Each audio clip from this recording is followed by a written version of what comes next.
चीन के खतरे का भारत की तरफ से चौतरफा जवाब आजकल दिया जा रहा है। और आज एक और बहुत बड़ी बात हुई है। आज डीआरडीओ यानी defence research and development organisation ने पूरी तरह देश में बनी यानी स्वदेशी हाइपरसोनिक टेक्नोलॉजी का सफल परीक्षण किया है। यह खास तरह की टेक्नोलॉजी है जिसके इस्तेमाल से किसी मिसाइल की गति ध्वनि से 6 गुना तेज हो जाएगी। अमेरिका, रशिया और चीन के बाद भारत दुनिया का चौथा ऐसा देश बन गया है जिसके पास ये टेक्नोलॉजी है। आज उड़ीसा के बालासोर में इस टेक्नोलॉजी का टेस्ट किया गया। इस हाइपरसोनिक व्हीकल की रफ्तार 7000 किलोमीटर प्रति घंटे से ज्यादा है। 7000 किलोमीटर प्रति घंटे की रफ्तार आप कल्पना कीजिए। परीक्षण के दौरान हाइपरसोनिक व्हीकल मात्र 20 सेकंड में 30 किलोमीटर की ऊंचाई तक गया। ध्वनि की स्पीड जो होती है, ध्वनि की जो रफ्तार मानी जाती है, वो 343 मीटर प्रति सेकंड होती है।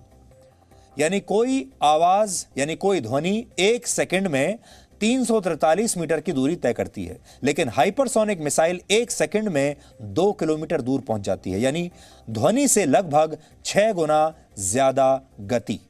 यह बेहद जटिल टेक्नोलॉजी मानी जाती है क्योंकि ज्यादा रफ्तार के कारण इंजन के गर्म होकर जलने का खतरा भी हमेशा बना रहता है। अब आप समझिए कि हाइपरसोनिक टेक्नोलॉजी से भारत को क्या फायदा होगा। यह टेक्नोलॉजी रक्षा के क्षेत्र में एक बड़ी क्रांति है। भविष्य में इसकी मदद से बहुत तेज रफ्तार से चलने वाली मिसाइलें बनाई जा सकेंगी। दुनिया के ज्यादातर देश अभी जिन मिसाइलों का इस्तेमाल करते हैं उन्हें ट्रैक करके रास्ते में ही नष्ट किया जा सकेगा, लेकिन इन्हें नष्ट किया जा सकता है, लेकिन हाइपरसोनिक टेक्नोलॉजी वाली हाई स्पीड मिसाइलों को मार गिराना अब लगभग नामुमकिन होता है। इन मिसाइलों को हजारों किलोमीटर का फासला तय करने में सिर्फ कुछ मिनट लगते हैं। दुनिया के कई देश फिलहाल हाइपरसोनिक मिसाइलों को नष्ट करने वाला एयर डिफेंस सिस्टम बनाने की कोशिश कर रहे हैं, लेकिन अभी तक किसी को भी इसमें कामयाबी नहीं मिली है। यानी भारत में इस टेक्नोलॉजी से बनी मिसाइलें आसानी से शत्रुओं को अपना निशाना बना सकेंगी। हाइपरसोनिक टेक्नोलॉजी में इस सफलता से भारत को और शक्तिशाली बनाने में एक बहुत बड़ी मदद मिलेगी। Major technological breakthrough of the country. The scramjet engine has been successfully flight tested at hypersonic speeds within the atmosphere, and this testing paves the way for many more critical technologies, materials and hypersonic vehicles development.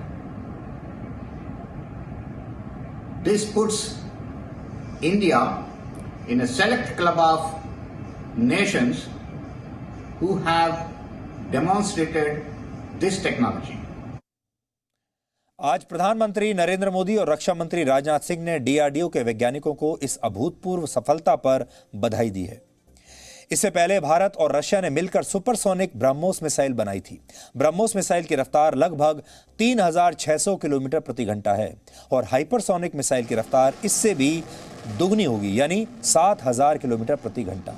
अब ब्रह्मोस के hypersonic version पर काम चल रहा है और हो सकता है अगले कुछ वर्षों में हमारे वैज्ञानिक ऐसी मिसाइल भी तैयार कर लें।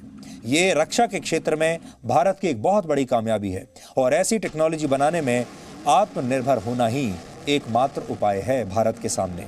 हाइपरसोनिक दुनिया की सर्वश्रेष्ठ टेक्नोलॉजी में से एक है और दुनिया का शायद ही कोई देश ऐसी टेक्नोलॉजी भारत के साथ कभी भी शेयर करेगा। इसलिए इसमें भारत के सामने एक ही विकल्प था कि वो खुद इस टेक्नोलॉजी का निर्माण करे।